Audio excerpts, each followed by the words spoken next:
MBN 종합뉴스 오늘 주요 뉴스입니다. 정세균 국무총리가 8월 17일을 임시 공휴일로 지정하는 방안을 검토하라고 관계부처에 지시했습니다. 사흘간의 황금 연휴로 코로나에 지친 국민의 몸과 마음을 달래고 내수 활성화도 이어가겠다는 포석입니다. 정세균 국무총리가 주택 공급 확대를 위한 그린벨트 해제에 대해 아직 정리되지 않았다며 부정적 입장을 드러냈습니다.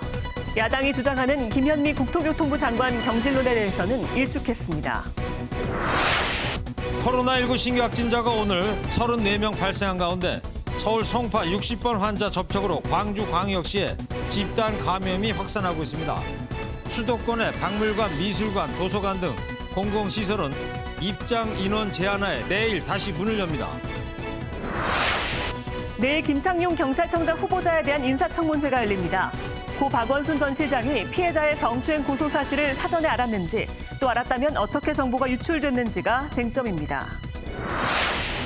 인천 수돗물 유충 사태의 원인이 활성탄을 쓰는 이른바 보도 정수 처리 시설로 좁혀지고 있습니다.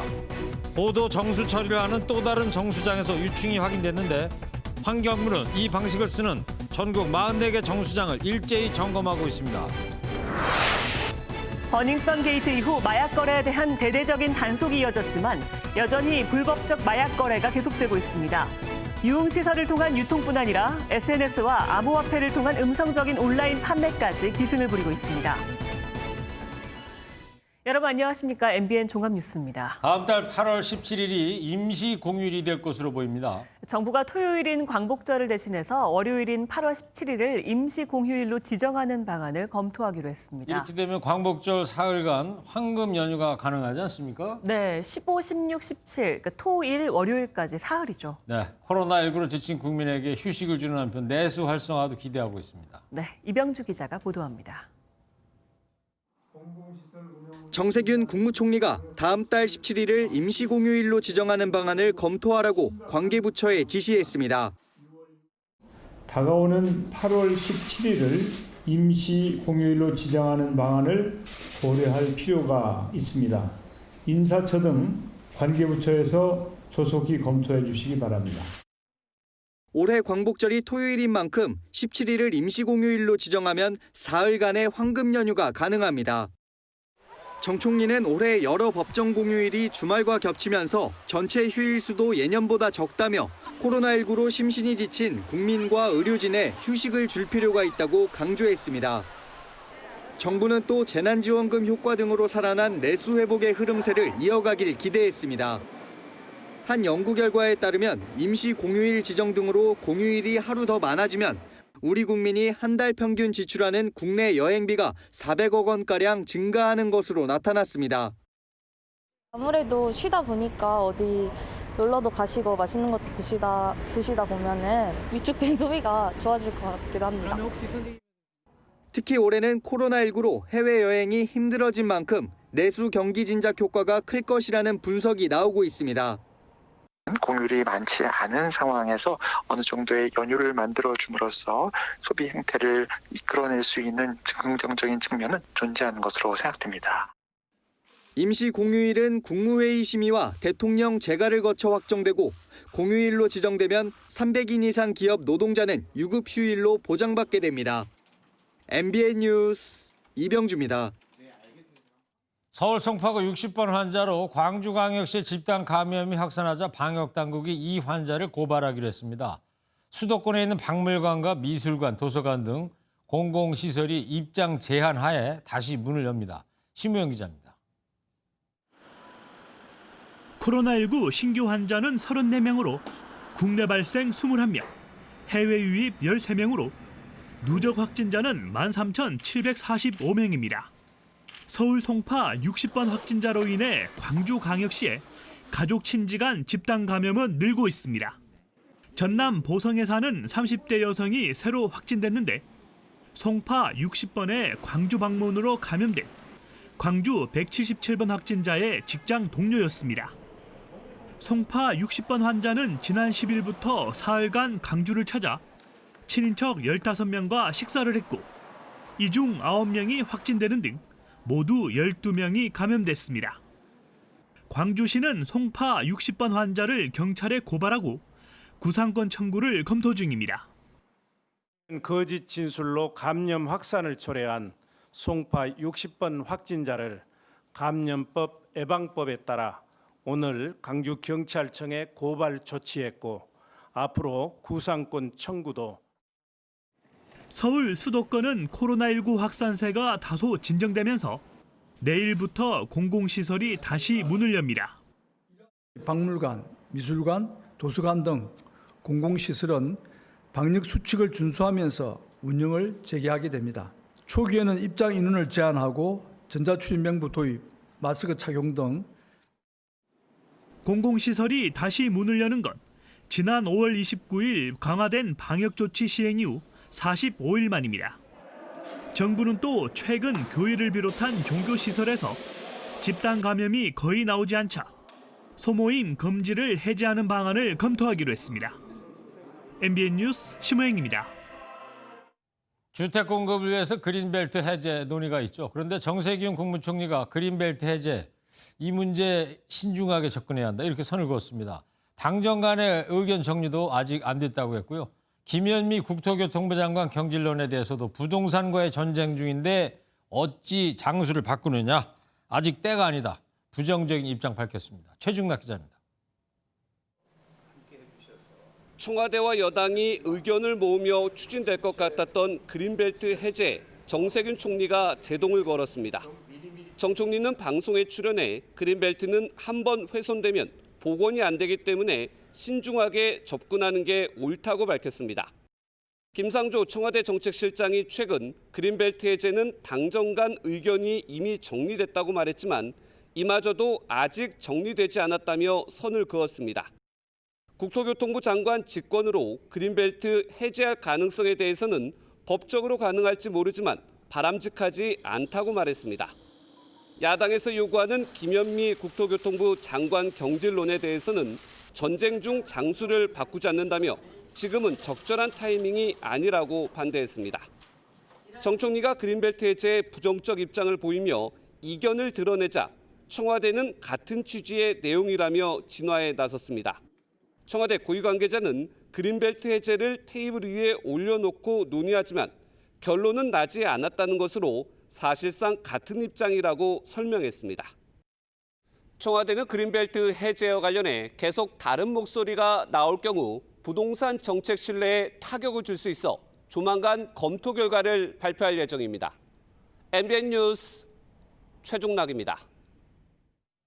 어제 추미애 법무부 장관의 부동산 해법과 관련한 SNS 발언을 두고 오세훈 전 서울시장을 포함한 야권에서 강도 높은 비판에 나섰습니다.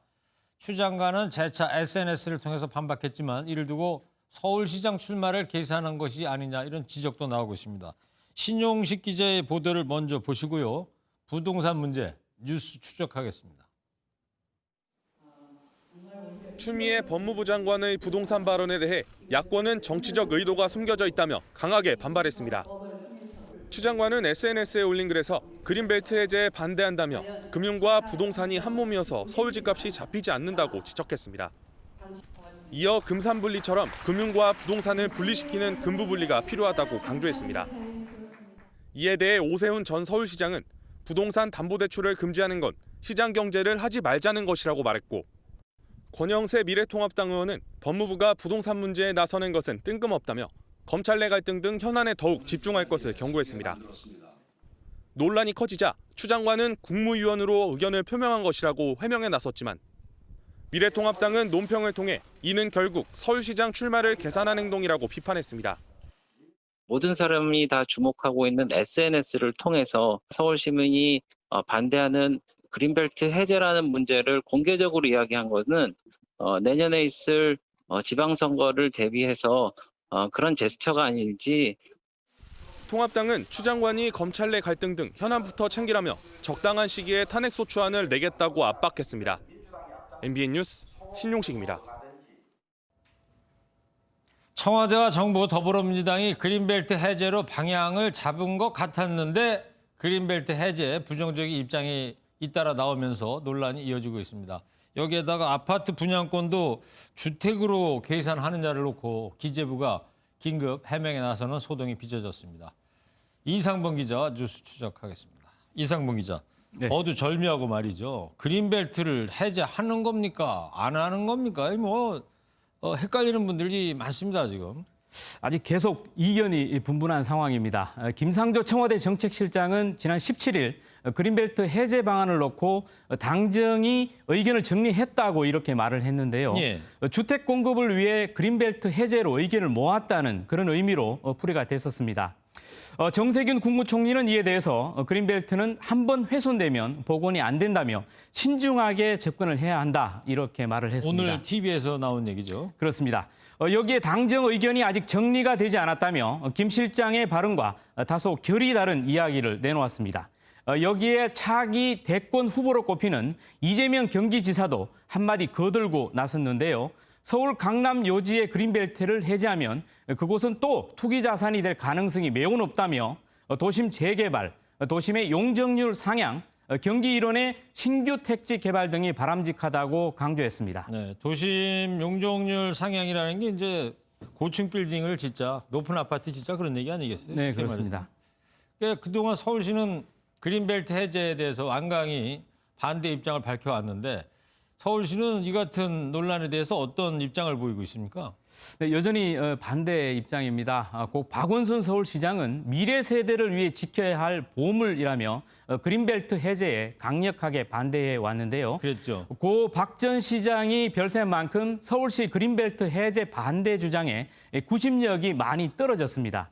이런 가운데 서울시가 갑자기 분양가 상한제 시행일인 오는 29일 전까지 정비 사업으로 모두 11,000가구가 공급된다며 보도자료를 배포해 눈길을 끌었습니다. 네. 이건 다시 말해 재건축이나 재개발 등 정비 사업을 통해 주택 공급을 늘리겠다는 의지를 간접적으로 피력했다고 볼 수 있겠습니다. 네. 문제는 근데 시간이 별로 없다는 겁니다. 지금 전셋값이 55주 연속 상승을 하고 있고 오피스텔이나 빌라 가격도 뛴다는 이야기가 들리고 있지 않습니까? 네, 그렇습니다. 전셋값 불안이 점점 가중되고 있습니다. 일부 종로구, 마포구의 경우에 국민주택인 전용 84제곱미터 아파트 전세 시세가 10억 원을 넘었습니다. 그리고 성동구도 10억 원 특미까지 이렇게 뛰었고요. 예. 실제로 한국감정원 조사를 보면 이번 주 서울 아파트 전셋값은 지난주보다 상승폭을 키우면서 55주 연속 올랐습니다. 금리도 낮고 전세를 월세나 반전세로 돌리는 집주인들이 늘어난 데다가 6.17 대책으로 실거주 요건이 강화되면서 우선 전세 물량 자체도 줄었기 때문입니다. 네. 그리고 추진 중인 임대차 3법 시행도 이를 부채질하고 있다는 분석이 나오고 있는데요. 이는 임대 기간을 최소 4년 보장하고 전세값을 5% 넘게 못 올리게 하는 게 시행 전에 미리 전세값을 올리려는 움직임 때문입니다. 매매 수요를 정부에서 꽉 막으니까 그 수요가 전부 전세로 돌아가게 됐고 그래서 전세난이 심화되었는데 앞으로도 더 심화될 가능성이 높아서 전문가 이야기 듣다 보니까 뭐 시중에 김서방 찾기보다 전세방 찾기가 더 어렵다 이런 우스갯소리도 떠오릅니다. 네, 전셋집을 구하는 게 정말 어려운데 그런 가운데서도 이런 또 집값은 풍선 효과를 보이면서 다른 곳으로 확대가 되고 있는데요. 네. 현재 넘쳐나는 투기 자금은 정부의 이제 규제 정책으로 서울과 경기권을 중심으로 이제 다세대 그리고 연립주택, 오피스텔로 이렇게 옮겨가고 있는 분위기입니다. 네, 그렇군요. 지금 민주당에서 추진하는 1가구 1주택자의 분양권 과세에 대한 불만이 좀 커지고 있는데 이게 어떤 내용이에요? 네, 예를 들어서 가령 이제 25평 아파트에 살던 사람이 이제 아이를 낳아서 32평 아파트로 이제 가야겠다고 이렇게 마음을 먹고 아파트를 이렇게 분양받았습니다. 네. 그러고 보면 지금까지는 32평 아파트에 입주하고 2년 내에 25평 아파트를 팔면 25평 아파트에 대해서는 1가구 1주택자로 인정을 받았는데요. 그런데요? 하지만 분양권도 내년부터는 주택 양도세 중과 대상에 포함될 전망입니다. 예. 집으로 보겠다라는 거죠. 고용진 민주당 국회의원이 그런 내용을 담은 소득세법 개정안을 발의를 했습니다. 당장 새 집으로 이사하고자 주택을 분양받은 1주택자의 반발이 거센데요. 그러다 보니 기재부가 이런 갈아타기를 위한 일시적 2주택자에 대해서는 시행령 개정을 통해서 보완 대책을 검토하고 있다며 불거기에 나섰습니다. 예, 알겠습니다. 자, 얘기 잘 들었습니다. 이상봉 기자였습니다. 박지원 국가정보원장 후보자가 고액 후원자에게 5천만 원을 빌리고 5년째 갚지 않고 있는 사실이 확인돼 논란이 되고 있습니다. 미래통합당은 사실상 불법 정치자금이라며 인사청문회에서 철저히 따지겠다고 했습니다. 최은미 기자입니다. 박지원 국가정보원장 후보자가 인사청문회를 앞두고 국회 정보위원회에 제출한 자료입니다. 2015년 A씨에게 5천만 원을 빌린 사실이 명시돼 있습니다. 연 5.56%의 이자를 매월 지급하기로 하고 1년 뒤인 이듬해 원금을 갚겠다는 차용증을 썼는데 4년이 지난 지금까지 원금은 물론 이자도 한 번 내지 않았습니다. A씨는 통신장비 제조업체 회장으로 박 후보자에게 2008년부터 2018년까지 11차례에 걸쳐 5,500만 원을 후원한 고액 후원자이기도 합니다. 박 후보자 측은 변제기일을 올해 8월 27일까지 연장했다며 그날 원금과 이자를 모두 지급할 계획이라고 해명했습니다. 박 후보자가 국회에 신고한 재산은 모두 17억 7천만 원으로 미래통합당은 불법 정치자금 가능성을 시사했습니다. 후보자가 재산이 없었던 것도 아닌데 2016년에 갚기로 했던 그 채무를 지금까지 이자도 한 푼 주지 않았다는 것은 문제가 있다고 생각을 합니다. 그래서 이 부분에 대해서는 청문회 때 철저히 따져볼 필요가 있다 이렇게 생각을 하고. 주호영 미래통합당 원내대표는 이와 관련해 정보기관 수장에 적과 내통하는 사람을 임명한 것이 잘못이라며 국정원장 인사청문회에 집중하겠다고 예고했습니다. MBN 뉴스 최은미입니다. 내일은 김창룡 경찰청장 후보자의 인사청문회가 열리는데요. 여기선 박원순 전 서울시장의 성추행 의혹과 관련한 질의가 쏟아질 것으로 예상됩니다. 특히 성추행 신고 사실 유출 경위가 핵심 쟁점이 될 것으로 보입니다. 강대엽 기자입니다. 김창룡 경찰청장 후보자 인사청문회는 후보자에 대한 검증보다는 고 박원순 전 서울시장 고소사실 유출 경위에 관심이 쏠리고 있습니다. 고 박 전 시장이 피소 사실을 미리 알고 극단적 선택을 한 것으로 추정되는 만큼 고소 사실이 어떻게 유출됐는지가 최대 쟁점이 될 전망입니다. 청문회에서 가능하면은 이번 사건과 관련된 내용들을 검증하기 위해서 경찰청장 후보자에게 확인할 수 있는 부분까지는 확인을 하고. 김 후보자는 이와 관련해 지난 8일 오후 4시 30분 고소장이 접수돼 저녁에 보고를 받았고 경찰청에서 청와대 국정상황실로 순차적으로 보고했다고 설명했습니다. 이어 성추행 의혹 관련 유포글을 두고 허위성이 명백한 내용에 대해 내사나 수사 착수를 적극 검토하고 있다고 밝혔습니다. 다만 성추행 의혹은 추가 조사하기 어렵다는 입장입니다. 현행법에 따라 피고소인이 사망한 만큼 공소권 없음으로 수사를 종결할 것으로 알려졌습니다. 청문회에서 또 김 후보자가 노무현 정부 행정관으로 근무하던 시절 시민사회 수석이 문재인 대통령이었던 만큼 코드 인사 공방이 예상됩니다. MBN 뉴스 강대엽입니다.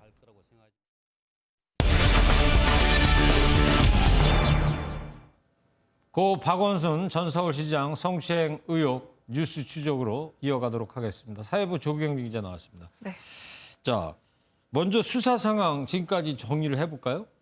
경찰 어제 오늘 분주한 모습입니다. 어제는 서울시 관계자를 참고인 신분으로 불러서 성추행 사실을 사전에 인지했는지 여부를 수사했고요. 예. 오늘은 아직까지 소환한 인물이 없지만 취재 열기 뜨거웠습니다. 저희 취재진도 아침 일찍부터 계속 현장에서 상황을 예의주시했는데요.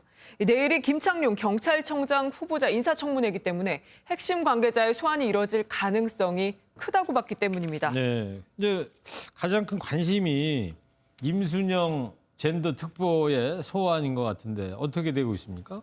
네, 오늘 부를 거라고 예상했는데 오늘은 안 불렀습니다. 네. 경찰 관계자에 따르면 임순영 젠더 특보는 이번 주에 조사를 할 예정이라고 파악됐는데요.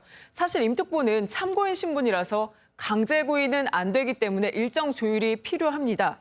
임 특보는 서울시 안에서 가장 먼저 박 전 시장의 성추행 의혹을 인지한 것으로 알려졌고 또 그날 밤 박 전 시장과 서울시 관계자들과의 대책회의가 있었는데 이때도 참석했기 때문에 이번 사건에서 중요한 인물로 꼽히죠. 네. 게다가 시장실과 비서실 등이 위치한 게 서울시청 6층인데 현재 폐쇄된 상태잖아요. 예. 그리고 박 전 시장 사망으로 자동 면직 처리된 정모직들 모두가 입을 닫고 있는 상황이라서 경찰 수사 난항을 겪고 있다고 보여집니다. 네, 그 본류가 되는 게 이제 성추행 의혹인데 진상조사단이 꾸려지지 않고 있는데 왜 그런 겁니까?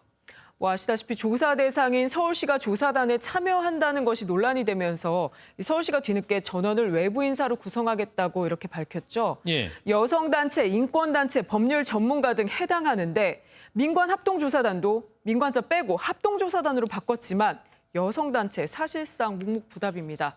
일각에서는 강제 수사 권한이 없는 이 합동조사단의 한계 때문이란 그런 해석이 나옵니다. 네. 이번 사건이 이제 스모킹건으로 작동될 것이 이제 박 전 시장이 사용했던 휴대전화가 될 것 같은데 그 포렌식 작업은 어떻게 진행되고 있습니까?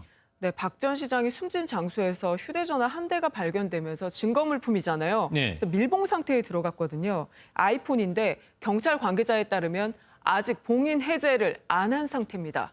그동안은 박 전 시장의 유가족이 포렌식에 대해서 반대 의사를 밝혀오기도 했고 또 장례 기간이었기 때문에 진행이 되지 않은 건데요. 네. 근데 이제 장례 끝났고 다음 주 초에 박 전 시장 유가족 조사를 진행하게 된다고 해요. 이때 포렌식 진행도 함께 들어갈 예정입니다. 밀봉 해제가 되는 거죠. 네. 근데 만약에 비밀번호가 걸려있는 잠금 상태면 이 서울경찰청 디지털 포렌식 센터에 분석을 의뢰하는 등 순차적으로 이제 진행을 하게 됩니다. 그 박 전 시장이 쓰던 휴대전화기는 지금 말씀한 이 한 대뿐입니까? 또 있어요? 박 전 시장이 사용한 것은 이것 한 대고요. 경찰이 통신 수사를 진행해서 이 휴대전화에 대한 통화 기록도 일부 확보한 상태입니다. 예. 그리고 박 전 시장 앞으로 개통된 2대의 휴대전화가 더 있는데 보통은 사용하지 않았다는 게 현재까지 비서진의 주장입니다. 예, 그렇군요. 그리고 박 전 시장 유족이 가회동 공간 떠날 준비를 하고 있다고 그러던데요. 네, 규정상 공간을 비워야 한다. 그건 아니지만 사회적으로 문제가 되지 않기 위한 조치로 풀이가 됩니다. 예. 박 전 시장 유가족들은 그래서 이사를 위해서 다른 집을 알아보고 있는데 아시다시피 박 전 시장이 유가족에게 특별히 남긴 유산은 없고 오히려 박 전 시장의 재산이 지난해 말 기준 마이너스 6억 9천여만 원으로 전해지면서 인터넷 박 전 시장 지지자들 사이에서는 유가족의 주거 공간 마련해주자, 빚을 대신 갚아주자 이런 이야기가 나오기도 합니다. 네, 그렇군요. 자, 끝으로 말이죠. 그 피해자 측의 그 변호인 추가 기자회견이 예정돼 있다면서요? 네, 앞서서 2차례 폭로가 있었죠. 한 번은 기자회견, 한 번은 보도자료였는데 날짜가 아직까지 정확하게 공지된 건 아니지만 이번 주 중에 2차 기자회견 열겠다고 전해지면서 추가 폭로 내용에 이목이 집중되고 있습니다. 네. 아마도 변호인 측에서 박 전 시장의 혐의를 입증할 증거를 공개할 가능성 있어 보입니다. 네.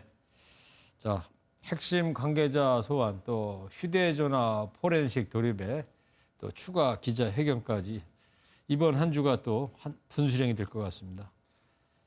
뉴스 추적 조경진 기자였습니다. 국회에서 문재인 대통령을 향해 신발을 던진 50대 남성이 오늘 영장실질심사를 받았습니다. 이 남성은 영장심사를 받고 나오며 이게 나라냐, 대한민국을 바꿔야 한다라고 소리쳤고 보수 유튜버들이 몰리면서 현장은 아수라장이었다고 합니다. 박은채 기자입니다. 제21대 국회 개원식 참석차 국회를 방문한 문재인 대통령을 향해 신발을 벗어던진 50대 남성 정모 씨. 영장 실질 심사를 받기 위해 서울 남부지법에 출석했습니다. 목과 오른쪽 팔에 깁스를 한 채 법정에 출석한 정 씨에 대한 심사는 2시간가량 진행됐습니다. 이게 나라입니까? 천만들이 죽어나오고 천만 자유업자들이 보지 못한 채 공무집행 방해와 건조물 침입 혐의를 받는 정 씨의 구속영장 실질심사가 끝난 가운데 정 씨 측은 정 씨가 국회에 방청 목적으로 들어가 해당 혐의가 인정될 수 없다고 주장했습니다. 정 씨는 북한 인권단체 남북 함께 국민연합 공동대표로 활동했으며 1995년 연극배우로 일할 당시 성범죄로 구속된 전력이 있는 것으로 알려졌습니다. 실질심사가 진행된 서울 남부지법 앞에서는 일부 보수 유튜버 수십 명이 몰려 피켓 시위를 벌이기도 했습니다. 이런 가운데 하태경 미래통합당 의원은 SNS를 통해 정 씨에 대한 포용을 강조했습니다. 하이원은 지난 2008년 조지 부시 전 미국 대통령에게 신발을 던진 이라크 시민이 징역 3년형을 받은 차례를 언급하며 민주주의가 덜 성숙할수록 국가 원수 모독에 대한 처벌 강도가 높다고 지적했습니다. 정 씨에 대한 구속 여부는 오늘 밤 늦게 판가름 날 전망입니다. MBN 뉴스 박은채입니다. 지난주 내내 인천을 떠들썩하게 했던 수돗물 유충은 물을 공급하는 정수장에서부터 온 것으로 밝혀졌는데요. 오늘 해당 정수장이 아닌 또 다른 정수장에서도 유충이 확인됐고 이 정수장들은 모두 활성탄을 쓰는 고도 정수 처리 방식을 이용하고 있었습니다. 이 때문에 이 방식이 유충 문제의 가장 유력한 원인으로 지목되고 있습니다. 노승환 기자입니다. 인천시는 사태 초기 수돗물 유충이 가정의 위생 문제 때문일 수 있다고 밝혔습니다. 하지만 결국 시가 운영하는 정수장이 원인으로 확인됐습니다. 특히 민원이 많았던 공촌 정수장은 비싼 고도 정수 처리 설비를 쓰는데 그 안에 탄소 알갱이가 유충 등이 살기 좋은 환경이 된 것으로 추정됩니다. 이를 뒷받침하듯 고도 정수 처리를 하는 인천의 또 다른 정수장에서도 새로 유충 추정 물체가 발견됐습니다. 부평권역 배수지 3곳과 부평 정수장에서 죽은 깔따구 유충 추정 물체가 발견되어 합동정밀조사단에 분석 의뢰하였습니다. 지금까지 인천에서 실제 유충이 확인된 149건의 사례도 모두 수돗물을 고도 정수 처리하는 권역이었습니다. 인천뿐 아니라 수도권 등 다른 지역에서도 수돗물 유충 신고가 잇따르는 만큼 환경부는 전국 44곳의 고도정수 처리장을 점검하고 있습니다. 일제 조사를 하고 있는 중입니다. 사고 재발 방지 차원에서 조사 결과에 따라 값비싼 고도정수 처리 방식에 대한 근본적인 재검토가 필요해 보입니다. MBN 뉴스 노승환입니다. 만취 상태로 차를 몰다 4중 추돌 사고를 낸 남성에게 법원이 징역 5년의 실형을 선고했습니다. 음주운전 처벌을 강화한 윤창호법이 시행된 후 내려진 최고형인데요. 재판부는 피고인이 피해 회복을 위한 어떤 노력도 하지 않았다고 양형 이유를 밝혔습니다. 김지영 기자입니다. 지난해 11월 30일 새벽 서울 강남의 한 교차로. 한 음주운전 차량이 신호를 무시하고 직진하다 파란불 신호에 따라 정상 주행하던 승용차와 추돌하고 이 여파로 옆 차선을 달리던 차량 2대가 연이어 부딪히는 4중 추돌 사고가 발생했습니다. 연쇄 추돌로 6명이 다치고 피해자 중 1명은 사지가 마비되는 중상을 입었습니다. 법원은 음주운전을 한 30대 남성에게 징역 5년을 선고하고 법정 구속했습니다. 음주운전 처벌을 강화한 윤창호법이 시행된 이후 음주운전 상해 사고에 내려진 최고형입니다. 재판부는 피해자 1명이 사지가 마비되는 등 크게 다쳤고 가족이 정신적, 육체적 고통을 겪었을 것으로 보인다며 하지만 피해 회복을 위한 어떤 노력도 하지 않아 실형이 불가피하다고 양형 이유를 밝혔습니다. 또 음주운전으로 형사처벌을 받았지만 또다시 음주운전을 해 사고를 일으켰다고 지적했습니다. 음주운전 사고로 피해자가 사지마비에 중상을 입었고 피해자들과 합의가 되지 않은 사정이 고려된 판결로 보입니다. 재판부는 음주운전 사건과 함께 판단한 채무자를 흉기로 위협한 특수 협박죄에 대해선 반성하고 있는 점을 참작했다고 덧붙였습니다. MBN 뉴스 김지영입니다. 전 세계 코로나19 신규 확진자 수가 26만 명에 가까운 수치로 사상 최고치를 또 경신했습니다. 미국은 코로나로 숨진 사람이 14만 명을 넘었는데요. 트럼프 행정부는 경기 정상화를 위해 부양책을 마련하고는 있지만 검진 예산 투입에는 반대하고 있습니다. 김희경 기자입니다. 세계보건기구가 현지 시간 18일 발표한 1일 상황 보고서에 따르면 지난 24시간 동안 전 세계에서 코로나19 확진자가 25만 9,848명 발생했습니다. 전날 23만 7,743명, 역대 1일 확진 최다 기록이 또 깨진 겁니다. 특히 미국과 브라질, 인도, 남아프리카 공화국에서 가장 큰 증가세를 보였습니다. 미국의 1일 신규 확진자 수는 7만 명을 넘었고 현재까지 14만 명 이상이 목숨을 잃었습니다. 이런 가운데 1조 달러에 달하는 미국의 5번째 경기부양책에서 검진 예산이 뇌관으로 떠올랐습니다. 워싱턴 포스트에 따르면 공화당 일각에서 주정부의 코로나19 검진과 접촉자 추적에 250억 달러, 우리 돈 약 30조 원을 반영하자는 입장이 나왔지만 트럼프 행정부가 이에 반대하고 있기 때문입니다. 검진은 어디까지나 지방정부의 몫으로 연방 재정을 투입할 수 없다는 논리입니다. 마스크 의무화 논란도 재점화되고 있습니다. Political and other leaders in states and cities and towns to be as forceful as possible in getting your citizenry to wear masks. 전문가들의 조언에도 트럼프 대통령은 의무화에 반대한다는 입장을 고수하고 있고 조지아주에선 주지사와 시장 간 이견으로 법정 다툼까지 빚어졌습니다. MBN 뉴스 김희경입니다. 김정은 북한 국무위원장이 어제 당 중앙군사위 회의에서 전쟁 억제력 강화를 주문했습니다. 지난 5월엔 핵전쟁 억제력이라고 언급했었는데요. 핵이라는 말을 뺀 겁니다. 미 대선을 앞두고 북미 대화의 가능성을 지켜보는 것으로 풀이됩니다. 한성원 기자입니다. 북한군 고위 간부 3명이 자리에서 일어나 김정은 국무위원장의 발언을 경청하고 있습니다. 군과 핵심 간부 15명만 참석한 당 중앙군사위원회 비공개 회의 모습으로 김 위원장은 전쟁 억제력 강화를 주문했습니다. 중요 부대들의 전략적 임무와 작전 동원 태세를 점검하고 나라의 전쟁 억제력을 더 한층 강화하기 위한 핵심 문제들을 토의하는.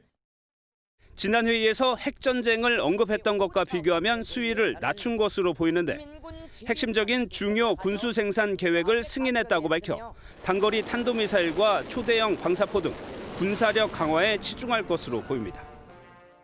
4대 군사행동 예비에서 보류했던 얘기는 없어요. 그렇기 때문에 대남 군사 카드는 당분간은 계속 유효한다 이렇게 볼 수 있고요.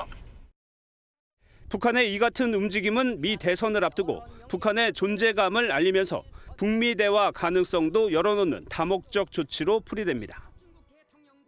한편 미 국방부는 주한미군 감축안 보도에 대해 전 세계 군사 태세를 일상적으로 검토하고 있다며 원론적인 답변을 내놨습니다.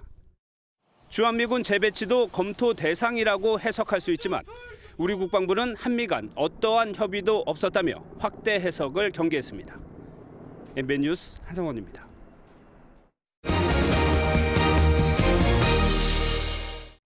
미국의 프로야구 메이저리그가 이번 주말 코로나19로 드디어 지각 개막합니다. 네, 우리의 관심은 토론토 블루제이스의 류현진 선수겠죠. 그렇죠. 미 프로야구 30개 팀 중에 유일하게 캐나다에 있는 팀인데 캐나다 연방정부가 홈구장 사용하지 마라 이렇게 했어요. 네, 아마 코로나19 때문일 것 같은데 그럼 어디서 경기를 하죠? 캐나다에서 못하니까 이 미국에다 임시 거처를 마련해놓고 떠돌이 원정 경기를 다녀야 한답니다. 그렇군요. 김동환 기자가 보도합니다. 토론토 홈구장 입성 후 두 번째이자 정규 시즌 개막하기 전 마지막 평가전을 치른 류현진. 첫 이닝 허스윙 3진 포함 3자 범퇴로 순조롭게 출발했습니다. 하지만 2회 2점 홈런을 맞으며 흔들렸고 4회 추가 실점에 이어 5회 또 한 번 홈런을 맞았습니다. 5이닝 동안 7피안타 4실점의 부진. 오는 25일 템파베이와 개막전 선발 등판을 위한 최종 모의고사로는 아쉬운 결과지만 류현진은 여유를 보였습니다. 어려운 부분 없이 80개를 소화한 것 같고 잘 준비되고 있는 것 같아요. 류현진에게 청백전보다 아쉬운 건 캐나다 정부의 토론토 홈 경기 불허 결정이었습니다. 선수들이 미국 국경을 넘나들며 경기하다 보면 코로나19 확산 위험이 크다는 이유인데 토론토 선수들은 졸지에 집에서 쫓겨나 떠돌이 신세가 된 겁니다. 홈구장 없이 다른 데서 하다 보면은 선수들은 당연히 힘들 거라고 생각하고 어쩔 수 없이 이게 일이 벌어진 일이기 때문에 좀 잘 추스려가지고 집중할 수 있게끔. 토론토는 스프링 캠프인 더니든과 마이너리그 팀이 있는 버팔로를 임시 홈구장으로 검토 중이지만 모두 시설이 열악하고 코로나19가 번진 곳이어서 선수들의 걱정이 큽니다. MBN 뉴스 김동환입니다. 이른바 버닝썬 게이트 기억하시죠? 이 사건으로 유흥가에서 마약이 쉽게 거래되어 왔다는 사실이 알려지며 우리 사회에 큰 충격을 줬었는데요. 이후에 수사당국이 집중 단속을 벌였지만 마약 범죄가 줄어들기는커녕 온라인에서 불법 거래가 더 기승을 부리고 있다고 합니다. 김민수 기자가 취재했습니다. 서울 강서구에 있는 모텔입니다. 지난 5일 이곳에서 46살 남성이 친구와 필로폰을 투약하다가 경찰에 붙잡혔습니다. 피의자는 마약류 등 전과 20범으로 알려졌는데 경찰은 자세한 입수 경위를 조사하고 있습니다. 버닝썬 게이트로 마약 밀매에 대한 대대적인 단속이 이어졌지만 아직도 불법적인 마약 거래 유혹이 계속되고 있습니다. 실제로 SNS엔 마약을 소량 판매하겠다는 대화방을 어렵지 않게 찾을 수 있고 심지어 믿을 수 있는 거래라며 마약 사진과 실제 투약 장면까지 올라와 있기도 합니다. 암호화폐로 거래하면 경찰이 수사를 해도 별 수 없다며 자신감을 내비치는 판매상도 있습니다. 유흥시설을 통한 유통이 여전한 데다 온라인 판매까지 기승을 부리는 상황입니다. 텔레그램 메신저라든지 많이 거래가 되는 걸로 알고 있거든요. 근거를 잡기 어렵고 그렇게 하니까 그것을 이용하니까 자연히 늘어난 거지.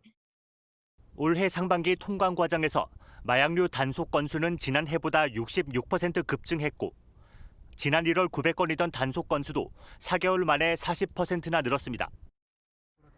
경찰은 단속을 강화하는 한편 투약자 특별 자수기관도 이달 말까지 운영할 방침입니다.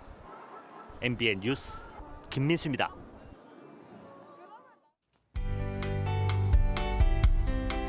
오늘 아침 서울과 경기, 강원 영서에는 강한 비가 쏟아졌습니다.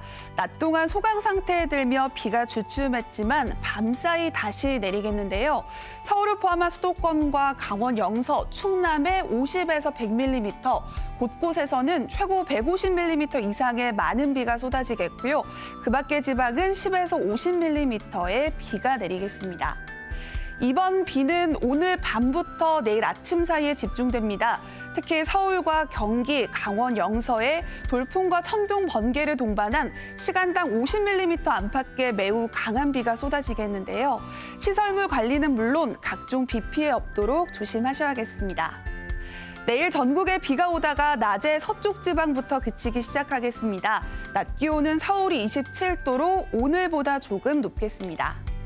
남부지방의 비는 오후에 차츰 그치겠고요. 대구의 한낮 기온 29도로 오늘보다 3도가량 높겠습니다. 동해안 지방 강릉의 낮 최고 기온 31도로 덥겠습니다. 수요일부터 금요일 사이 또 한 차례 장맛비가 내리겠습니다. 날씨였습니다. 밤사이에 서울, 경기 북부, 강원, 영서 북부 지방에 많은 비가 올 것이라고 그러죠, 지금? 네, 안전사고에 주의하셔야겠습니다. 예, 이번 주 수요일 날이 절기상 대서입니다. 네. 그리고 일요일 날은 중복이고요. 네, 맞아요. 비가 안 오면 사실 지금은 한창 더울 때 아니겠어요? 그렇죠. 요즘 뭐 찢는 듯이 뜨거운 소식들 많이 접하고 계신데 그나마 날씨가 좀 시원한 게 좀 다행이라고 할까요? 네, 그리고 다음 달 17일에 임시 공휴일도 좀 기대가 되고요. 네. 네, 시청자 여러분 활기찬 한 주 맞으시기 바랍니다. 고맙습니다.